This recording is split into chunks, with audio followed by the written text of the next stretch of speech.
जय जवान जय किसान। मारू नाम पटेल ईश्वर भाई हीरा भाई, गाम डुचकवाड़ा, तालुको दियोदर, जिलो वाव थराद, पहलो बनासकांठा हतो।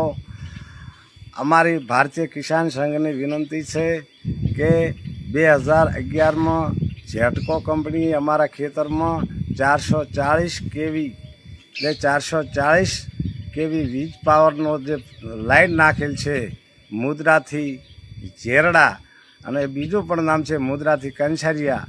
આ જે લાઈન નાખેલ છે એ ટાઈમમાં ખેડૂતોને ખાલી પાક નુકસાનનો થોડા ઘણા પૈસા આપ્યા છે, બાકી જમીનની કોઈ વળતર આ ઝટકો કંપની આપેલ નથી।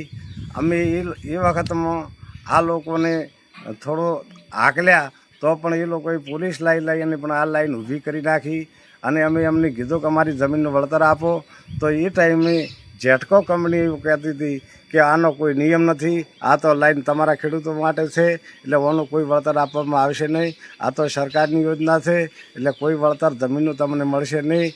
તો આના માટે અમને જ્યારે પાછળથી ખબર પડી કે બીજી કંપનીઓ એક પુલ દીઠ 15-15, 20-20, 25-25 લાખ રૂપિયા સુધી આપે છે અને અમારા સામે આ કંપનીએ અન્યાય કર્યો છે, તો ઓના માટે અમે છેલ્લા 1.5 વર્ષથી માનનીય કલેક્ટરશ્રીને 2 થી 3 વખત આવેદનપત્ર બધા ખેડૂતોએ આપ્યું।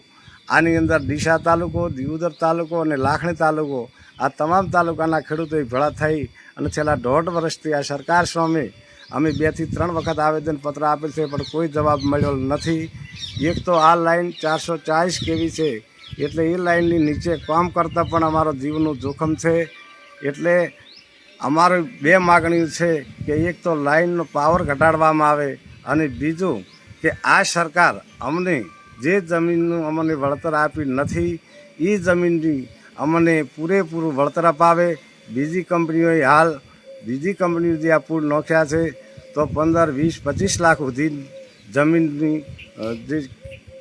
જમીનનું જે પૈસા થાય છે, જમીનનું જે કિંમત થાય છે એ જમીનના પૈસા ચૂકવેલ છે, પણ આ જેટકો કંપની અમને કોઈ દિવસ સારો જવાબ આપતી નથી। માટે ભારતીય કિસાન સંઘ દ્વારા જો અમારી આ વિનંતી સ્વીકારવામાં આવે ને સરકારશ્રીના દ્વાર સુધી અમારી આ જાહેરાત પહોંચે એ અમારી વિનંતી છે।